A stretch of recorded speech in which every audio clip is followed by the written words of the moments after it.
Salut à tous, aujourd'hui le test du Voga V, un smartphone que beaucoup de monde attend, que personne ne connaissait, même moi, hein. Et d'ailleurs il est en vente que sur Gearbest. Voilà, j'ai cherché, il n'est disponible que sur Gearbest. Alors je comprends pas, est-ce que c'est une exclue qu'ils ont avec eux ou rien sur AliExpress, rien nulle part. Voilà, à croire que c'est Gearbest qui a eu l'exclusivité. Donc ce Voga V, vous avez vu le déballage, il a fait réagir. Il a fait réagir parce que c'est un téléphone avec pico projecteur. Voilà, et un pico projecteur qui n'est pas juste là pour faire, pour faire quoi? Pour décorer quoi. Il est là, il est pas mal. Il est plutôt pas mal. On va le voir tout à l'heure. Bon après, j'ai déjà eu des projecteurs, des pico projecteurs, non. Mais bon, je vous montrerai que ça peut vraiment dépanner, que c'est pas juste un gadget qui est là par hasard. Alors, il vient de la boutique Gearbest, je vous l'ai dit, il est en stock, alors qu'il était plus au moment, il était pas au moment du déballage. Et à croire qu'ils ont regardé ma vidéo. Non, je rigole. Et il est vendu. Voilà, premier, il y en a qui ont été rapides et ils m'ont demandé donc directement. Donc c'est un téléphone qui fait 283 euros. Bon, du coup, il est assez cher, mais bon, il faut dire que c'est un téléphone et un pico-projecteur en même temps. C'est pas simplement un téléphone. Il existe en bleu ou en noir. Donc on va directement passer aux caractéristiques. Donc, on peut le mettre au panier, bleu ou noir, 283 euros. Les caractéristiques du téléphone, donc un écran 5.5 en Full HD, un processeur 6750V, octa-core canon 5 Go 5, Android 7, 4 Go de RAM, 64 Go de mémoire interne, 8 mégapixels à l'avant, 13 à l'arrière, avec autofocus et flash. Le gyroscope, 2G, 3G, 4G, toute bande française sauf la 700. Une carte SD extensible jusqu'à 128 Go. C'est un écran IPS, 4000 de batterie. Pas, j'ai rien pour l'écran, je sais pas s'il y a Gorilla Glass, rien. Je le trouve même pas. Alors le téléphone sur Devis spécification, il n'existe pas. Donc il n'y a que sur Gearbest. Je sais pas pourquoi. Si vous avez des infos un peu plus précises, je suis preneur. Notamment pour savoir s'il y a un Gorilla Glass sur l'écran et et quel est l'objectif de l'appareil photo. Alors la dimension du produit 15,3 sur 7,56 sur 1,02 mm d'épaisseur. 1 cm d'épaisseur. Faut dire qu'il est assez gros, mais encore ça va. Il n'est pas super lourd, il fait que 204 grammes. Il y a eu pire. Donc le Voga Laser Projector, même ce Laser Projector, ROM Voga customisé du bon, il n'y a rien, il n'y a pas de, c'est pas une ROM customisée, vous allez voir après. 720b, il diffuse. Focus free, automatiquement, il ajuste automatiquement l'image. Ça c'est plutôt pas mal, vous allez voir. 4 heures en continu, ah, bien sûr chargé à 100%, donc regardez votre football où vous voulez. Là, par contre, de 4 heures, il passe à 350 minutes. Ah, cool, ouais. Voilà, donc il est donné pour 4 heures ou 350 minutes. Donc apparemment, il aurait un contraste de 5000.1. Alors il y a le contraste, mais il n'y a pas la luminosité. Donc apparemment, ils disent qu'un DLP, ça fait 400.1 et un même laser projector, ça ferait 5000.1. Donc vous allez voir, les noirs, c'est vrai que les contrastes, il est bien là. La lumière, bon, il faut faire dans le noir, bien sûr, mais c'est plutôt pas mal. Donc il fait jusqu'à une taille d'écran de 200 pouces. Bon, plus tu recules, plus l'image est dégueulasse. Un écran 5.5, tout en métal, voilà, c'est tout. Donc après, niveau caractéristique, c'est pas du feu de Dieu, mais c'est surtout, voilà, pour ce pico-projecteur, que le téléphone existe. Allez, on passe directement au design. Alors, le design de l'appareil. Alors, au-dessus, on a le haut-parleur de tête, l'appareil de photo frontal, le capteur de proximité, les boutons sont sur l'écran. Au-dessous, on a le chargeur qui n'est pas un chargeur type C. Le grille haut-parleur, Monsieur Jack qui est en bas. Donc, ils l'ont mis en bas parce qu'en haut, bah, du coup, il y a le picot. Sur le côté, on va prendre ça, le tiroir SIM.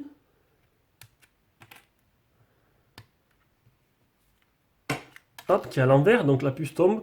Donc une micro SIM avec une nano SIM ou une micro SIM, une carte SD. Hop, on enlève la puce. Donc je l'ai utilisé avec une puce SFR. Même si SFR ont des problèmes, pour moi, ils font des offres de malade quand même. Sur le côté, on a bouton power, bouton volume plus moins. Au-dessus, du coup, on a le pico projecteur. Donc ça, c'est un petit cache. Tout petit cache. Alors le truc, c'est que le cache, c'est bien dommage parce que, bon, il tient bien, mais je sais pas s'il est aimanté. Alors j'ai l'impression que c'est peut-être aimanté. Mais le truc, c'est que, voilà, faut pas le perdre, quoi. Parce que sinon, après, c'est à nu, comme ça. Et ça risque de... On peut voir l'intérieur bien comme il faut, là. J'ai pas de softbox derrière moi. Faudrait que je mette une softbox dans la main, mais j'ai pas la place. Voilà. On peut voir à l'intérieur comment c'est foutu. Et à l'arrière, une coque en métal. En bas, c'est en plastique pour faire passer les ondes. Ou sinon, c'est juste la petite bande comme ça qui est en plastique pour passer les ondes. Donc tout en métal. Métal lisse. Le capteur d'empreinte.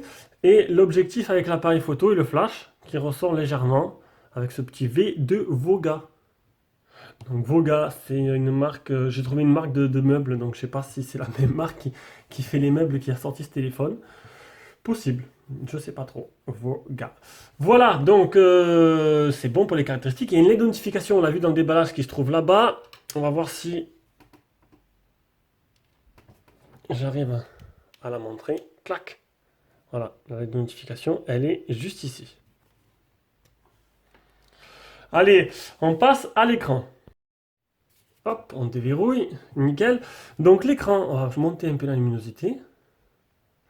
Ben, l'écran, il n'y a rien à dire. Alors honnêtement, c'est un bonheur. Ah putain, quand je mets comme ça, on voit du coup les reflets de la fenêtre. L'écran, honnêtement, il n'y a rien à dire. C'est le top. Voilà, il est super réactif. Les couleurs, elles sont plutôt jolies. Voilà, on voit pas mal de reflets, c'est dommage. Donc les couleurs sont jolies, il est réactif, il réagit bien, vous n'aurez pas de problème. C'était vraiment un bonheur de l'utiliser. Ça m'a fait penser un peu. Ce téléphone, il me fait penser un peu aux Umi, les premiers, les Umi Touch, non? Lequel le Umi? Il y avait un Umi Super. Umi Super. Il ressemble un peu au Umi Super quand il est sorti. Et ça me fait penser à lui. Mais non, un bon écran, un bon téléphone. Là-dessus, j'ai rien à dire, donc on va faire les tests directement. Alors les fuites de lumière. Ah, fuite de lumière. Regardez là, côté gauche. C'est léger, mais ah, on voit pas. Sur le bleu, on voit moins. Il y a une bande de LED. On voit la bande à LED légèrement sur le côté ici.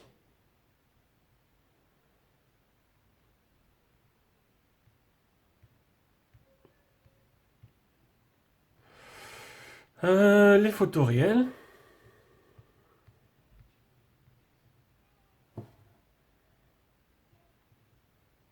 Là, je vais fermer la fenêtre derrière parce que finalement, il y a un reflet qui est assez moche. Voilà, c'est mieux comme ça. Pas de reflet, c'est beaucoup mieux. Voilà les photos réelles. Et le multitouche. Alors le multitouche, on va aller directement dans la galerie.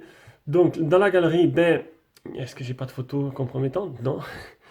Dans la galerie, le truc, c'est qu'il n'y a pas d'application de galerie, c'est directement Google Photos. Donc on a déjà vu ça sur plusieurs téléphones. Donc le multitouche, eh ben non. Eh ben non, je ne l'avais pas fait. On va le faire directement là. C'est un 10 touches. Voilà, c'est un 10 points et c'est plutôt pas mal. Donc niveau de protection d'écran, il y avait un film sur l'écran, j'ai enlevé. Donc parce que franchement, il était mal mis et du coup, ça me gênait un peu. Il y a le Miravision, si je dis pas de bêtises, parce que c'est du Mediatek. Au pire, de toute façon, il est toujours affichage Miravision. Vous pouvez, hop, mode standard, brillant et le contraste dynamique qu'on a, hop, qu'on active. Alors, j'ai un truc à dire sur l'écran parce que je vais cliquer là. Donc, qu'est-ce que j'ai dit sur le téléphone? Batterie vide à 50%, ça je vous dirai. Non, il n'est pas vide à 50%. Je vous le dirai après dans la suite. Ne vous inquiétez pas, il n'y a pas de problème de batterie. Les précisions tactiles, les boutons virtuels ne peuvent être cachés. Donc, ça, c'est par la partie logicielle. Le cache du projecteur. Ça, c'est, je l'ai dit juste au début de la vidéo. Donc, précision tactile. Je vais vous montrer un truc. C'est sur quoi? Non, mais je peux pas vous montrer en fait. Parce que sinon, on va aller sur mon Facebook. J'ai pas envie. En fait, quand on clique en haut là sur... je vais essayer. Je vais essayer là, je vais vous montrer. Vous avez vu là pour la flèche et pour le petit truc pour supprimer une notification. Donc je vais cliquer là. Donc ça marche, mais pas du premier coup. Donc là ça marche. Hop, je ne vais pas montrer ça. Et voilà. Et j'ai du mal à cliquer dessus. Donc en fait, c'est quand vous cliquez sur les deux angles là ici. Bon, comme par hasard là ça marche de suite. Mais il faut avoir le coup de même parce qu'au début on n'a pas l'habitude. Et en fait ça ne marche pas. Voilà. Voilà, tu vois le problème que j'ai. Donc en fait, pourtant j'ai pas vu de problème avec le tactile puisque je vais vous montrer le multitouche. Voilà, il va bien dans le coin des deux côtés. J'ai même essayé le test de pression. Regardez, hop, hop, il n'y a pas de problème. Donc c'est où il faut vraiment être précis. Voilà, il faut vraiment être précis. Il faut vraiment cliquer bien sur toute la surface pour. C'est pareil pour Facebook en fait. Vous savez, Facebook, quand vous cliquez sur, pour voir, vous allez dans le menu, ben, vous cliquez sur les petits traits là, enfin moi par le navigateur. Mais il faut vraiment être précis et cliquer dessus. Voilà. Mais que pour ces zones-là. Alors je sais pas. Je sais pas trop. Bon, après, c'est pas non plus un gros problème. Il faut prendre le coup, c'est tout. Voilà. Alors, on est où? On est où? Miravision, Display Tester. Je crois que j'ai fait l'écran. Voilà. L'écran, je l'ai fait. Il n'y a pas de souci. Niveau activité est au top, hein. C'est vraiment super agréable à utiliser. On va directement passer à la partie logicielle. Donc, partie logicielle, déjà la ROM. La ROM, ben, c'est des plus basiques. Ils ont mis tout le pognon dans ce Pico et dans la ROM, du coup, ben, il n'y a pas grand-chose. Ils ont mis un Video Game Center, donc je sais pas trop ce que c'est. Voilà. Non, bon, apparemment, ça, ce serait pour jouer. On peut télécharger des jeux, donc le Game Center, il y a mes jeux, mais ça marche pas. À chaque fois, il me dit le serveur ne répond pas, donc peut-être qu'ils l'ont pas activé. Voilà, peut-être qu'ils l'ont pas activé. Ils ont mis que ça, ils ont mis le menu projection, mais si je l'allume, ça va l'allumer, je vais vous montrer juste après. Donc on va déjà pour regarder. Donc la ROM, donc c'est un truc basique, on peut allumer le projecteur par le menu déroulant. Les paramètres sont là, c'est super fluide, ne vous inquiétez pas. À propos du téléphone, les mises à jour système. Mon système est à jour. Maintenant, est-ce qu'il y aura des mises à jour? Je sais pas. Android 7, c'est bien le Vogavé. Il n'y a pas d'option. Il n'y a rien, il n'y a pas d'option. Il y a le Duraspeed, il y a 4 Go, 3,7 Go de RAM et 64 Go de mémoire interne. C'est là le stockage.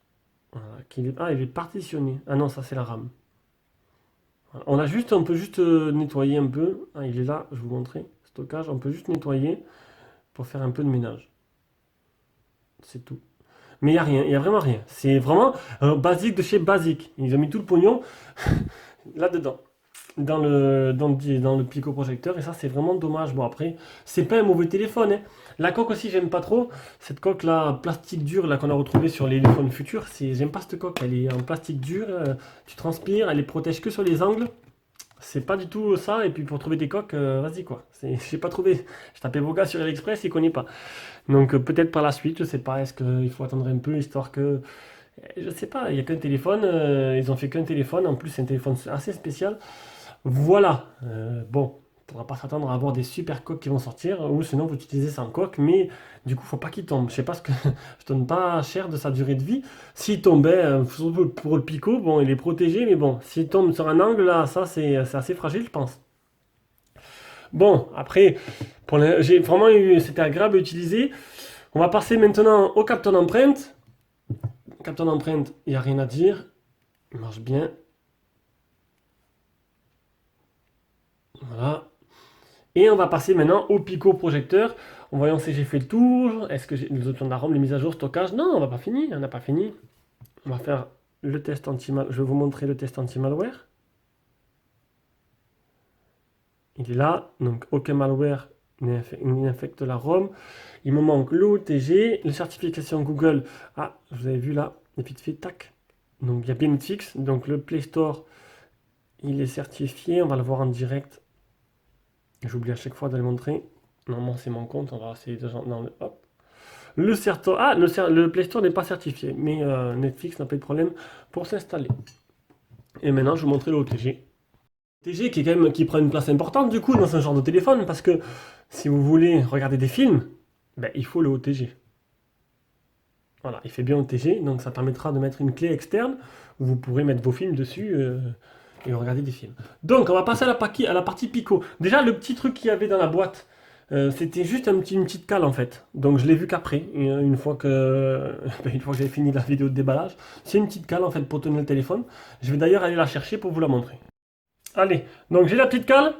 Donc j'ai déjà tourné cette séance, mais c'était complètement loupé, donc je la refais. Donc la cale se met tout simplement là, clac, et le téléphone se pose et ça permet de projeter l'image. Donc, on peut allumer le projecteur depuis...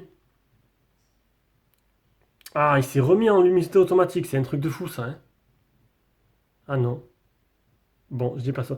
On peut allumer le projecteur depuis le menu, depuis la deuxième fenêtre du launcher ou directement depuis ici où il y a une application et hop, projection là.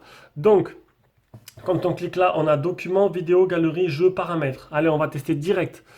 On va cliquer sur vidéo. Donc sachez que vous pouvez utiliser l'écran éteint en fait. Donc là, je vais vous montrer.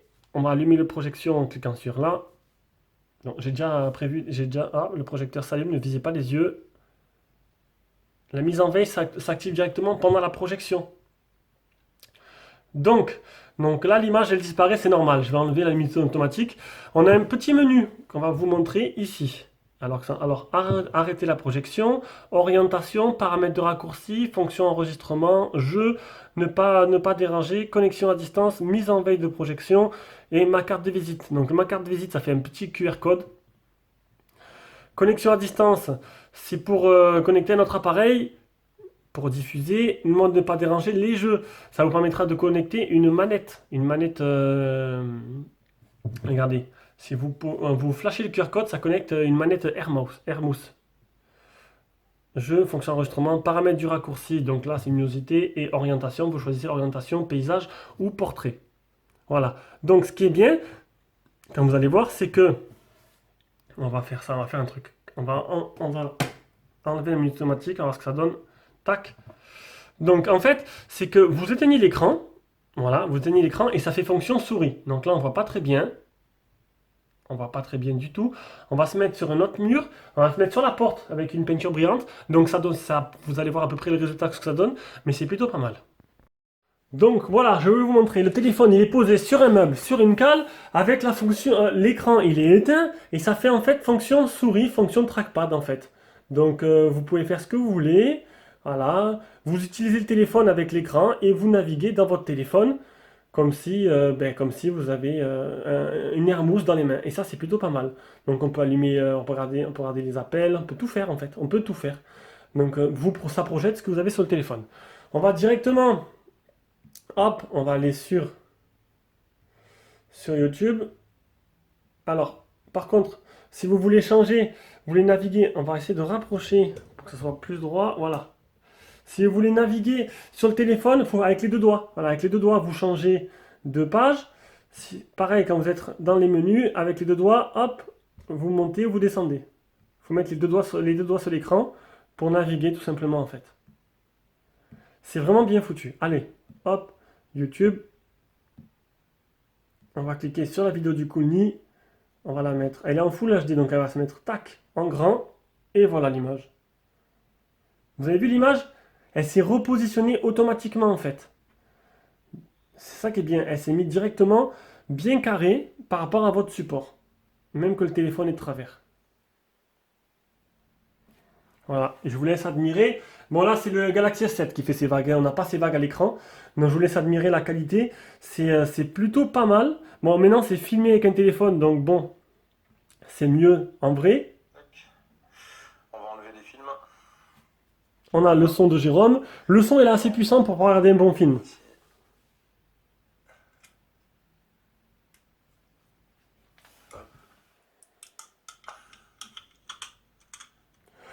Donc c'est du blanc brillant, donc du coup c'est sûr que l'image reflète un peu, surtout au centre au niveau du picoprojecteur. Maintenant, si vous avez une surface un peu plus mat, blanc mat et lisse, vous aurez un meilleur rendu quand même. Mais bon, pour avoir eu un vrai projecteur Benq, une des références, bon, ça n'arrive pas au niveau des vrais projecteurs, mais comme projecteur, je trouve que la qualité, le contraste, les couleurs sont vraiment plutôt sympas. Pour moi, c'est plus qu'un gadget quand même. C'est vraiment utilisable. Bon, c'est pour dépanner. Vous n'allez pas regarder la télé tous les soirs avec. J'espère pas pour vous, sinon vous allez quand même user pas mal la batterie. Mais au moins pour regarder en vacances des photos de vacances, regarder des vidéos. Vous êtes encore voilà, dans un bungalow, vous regardez des films le soir avec votre femme ou tout seul. Ou des films de Jackie et Michel tout seul aussi, ça peut être sympa. Non mais voilà. Donc maintenant je vais vous montrer. Donc là l'image n'est pas très grande, c'est sur une porte. Voilà, une porte standard. Maintenant je vais essayer de projeter sur un mur avec la plus grande image que je peux, suivant le recul que j'ai dans la chambre. Voilà. Donc là, j'ai une image. J'ai fait au mieux que j'ai pu pour placer le téléphone. J'ai une image assez grande quand même. Une image de peut-être 3 mètres. 1, 2, peut-être 2 mètres 50, 3 mètres de large. Donc c'est sûr que plus on recule, plus la qualité, ben, on va perdre en qualité. C'est normal, c'est le but du... C'est voilà, c'est un peu logique. Donc on a moins de détails. c'est toujours, on va dire, c'est beaucoup moins regardable quand même. Après, c'est pas un truc pour mettre extra loin, hein. C'est à mon avis, plus vous mettez près, plus la qualité elle sera meilleure, enfin mieux elle sera. Donc là, on voit moins les détails, on voit plus trop ce qui est marqué comme écriture sur le téléphone. Donc voilà, c'est pour vous montrer ce que ça fait à longue distance. C'est regardable, mais ça sera moins, plus vous allez reculer, moins ce sera joli. Allez, maintenant on revient sur le téléphone. Voilà, voilà, j'espère avoir pu vous montrer un peu ce que ça donnait en mode Pico. On va remettre le cache pour pas le perdre. Alors je sais pas si ça a l'air d'être aimanté, j'espère, parce que sinon, ouais, ça a l'air d'être aimanté, parce que bon, c'est pas pratique, sinon si on le perd, il n'y a aucune protection et on peut l'abîmer. Donc, bon, ça servira surtout peut-être à des professionnels qui veulent montrer des tableaux au travail et tout. D'ailleurs, dans la vidéo, c'est ce qui est dans les photos promotionnelles, c'est ce qui était montré. Maintenant, ça peut servir peut-être occasionnellement en réunion de famille, en vacances. Voilà, c'est une utilisation occasionnelle. C'est dommage que le téléphone, non, ben, c'est pas qu'il est mauvais le téléphone, c'est que ben, il est tout simple en fait. Il est vraiment simple, il a rien d'extraordinaire, il est pas moche, mais c'est pas non plus un foudre de guerre quoi. Euh, il est simple. C'est un téléphone assez simple, sans, je l'ai dit au moins 10 fois, ça va me... avant qu'on me le dise, je m'arrête de suite. Donc voilà, donc allez, on passe à la partie performance.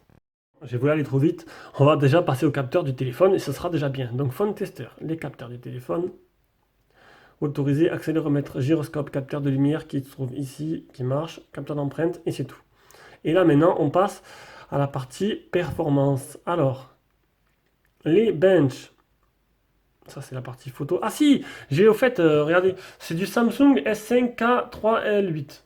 Voilà, à l'arrière avec un 13 mégas et à l'avant, il n'y a pas.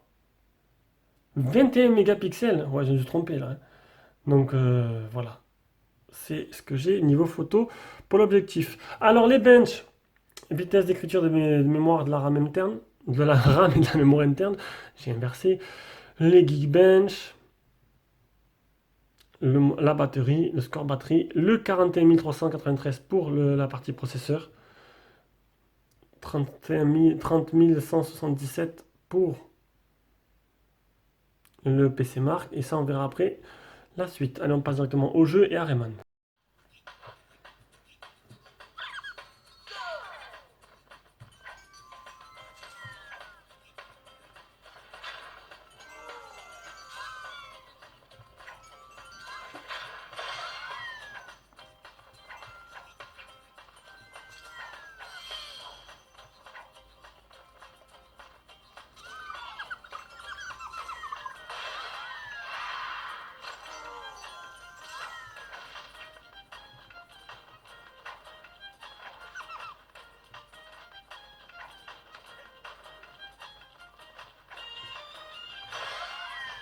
Donc Rayman, pas de souci. Donc on va directement passer à Real Racing 3.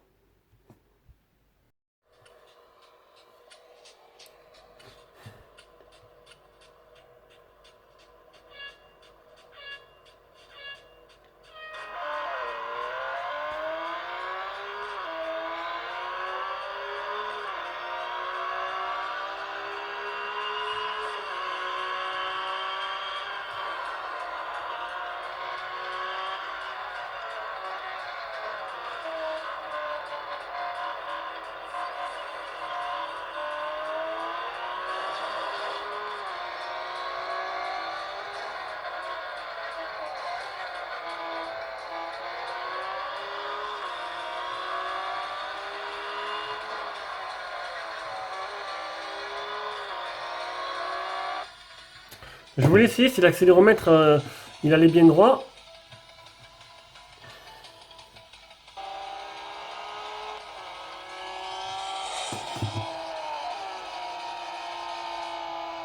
Moi, ça va à peu près.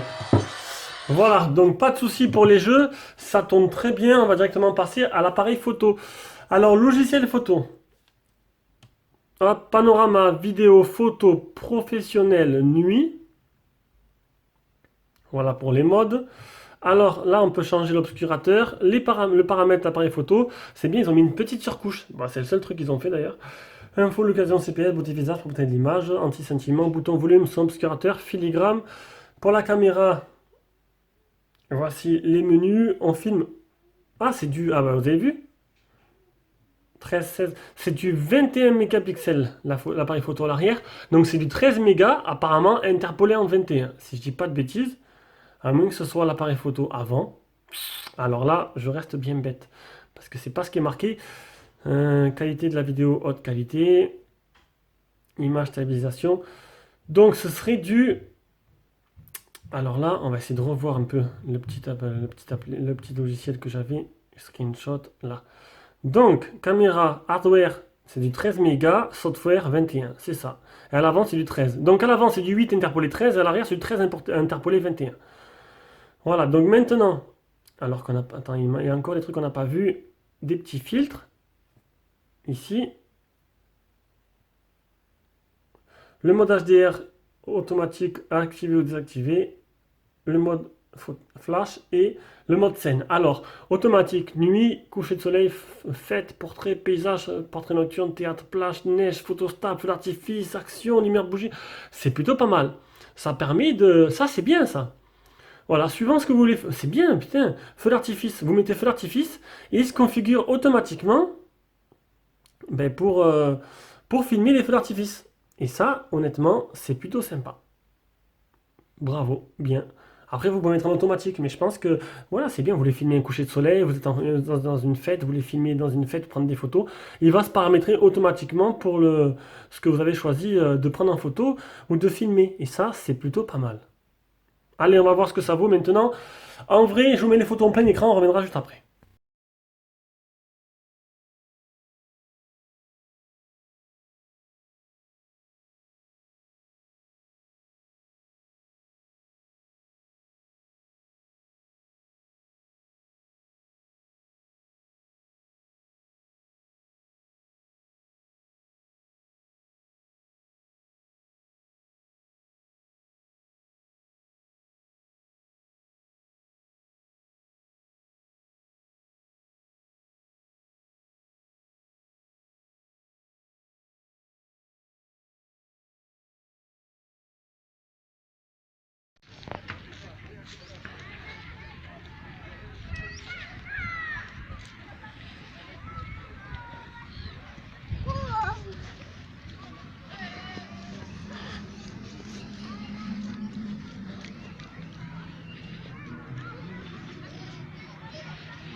Voilà, voilà, vous avez vu les photos, donc j'ai tout mis en mode automatique, hein, tout mis en mode automatique, et ça en sort plutôt pas mal, je trouve.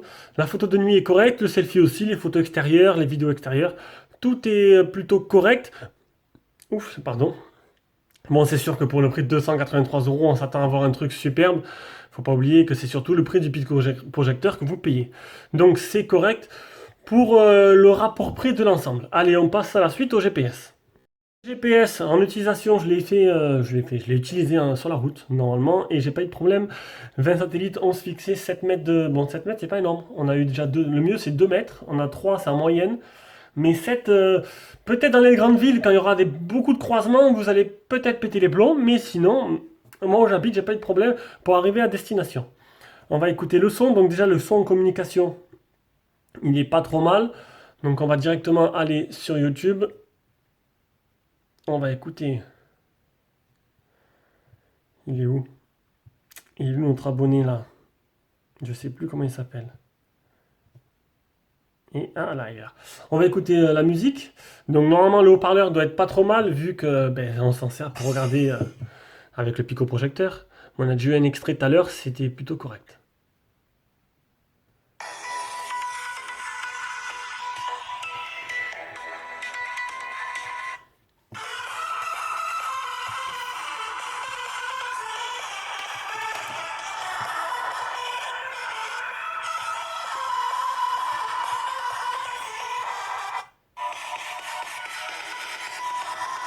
C'est un peu faiblard, je trouvais. Je pense que ils auraient pu mettre un truc un peu plus puissant. Bon, pour regarder des films, c'était bon. J'ai testé avec des vraies bandes annonces sur YouTube. Le son était vraiment largement suffisant. On pouvait bien entendre les voix et tout. Donc en mode pico-projecteur, c'était bien. Maintenant, là, c'est vrai que ça avait l'air un peu... Ça manque de puissance quand même, hein. Ça manque clairement de puissance.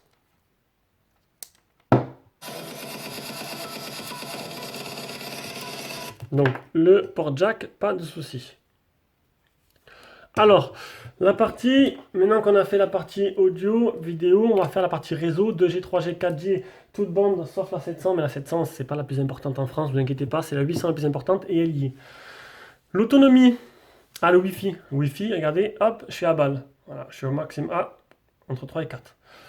L'autonomie, donc une batterie qui est donnée pour 4000 mAh et que j'ai mesuré à... On revient en arrière, l'appareil photo. Ici, 4000, voilà l'envers, 4104. Voilà, 4104, c'est 100 mAh qu'annoncé par le constructeur, donc c'est plutôt pas mal. Et en utilisation, et après on aura fini ce test, je suis un peu à la bourre là. Alors en utilisation, les captures d'écran sont là, sur une journée type, j'ai utilisé 55% en 13h35, donc une grosse journée de presque 14 heures. 2h46 le téléphone allumé, 17 minutes d'appel, utilisé 55%. Donc c'est un téléphone qui vous fera les 2 jours. Bon, vous le mettez en mode avion bien sûr pendant la nuit et hop, c'est reparti pour une deuxième journée normalement. À part si vous utilisez le pico-projecteur, je pense que ça doit bouffer quand même pas mal. Voilà, voilà. Donc, c'était le test du Voga V, un smartphone qui sort de l'ordinaire, qui a un petit atout dans sa manche, qui peut intéresser du monde. Maintenant, voilà, je vous mets un lien d'achat en dessous de la vidéo. C'est un téléphone qui n'est pas donné, mais c'est sûr que à la place d'acheter un pico-projecteur et à côté de ça un téléphone, vous avez les deux en un et il marche plutôt pas mal d'ailleurs.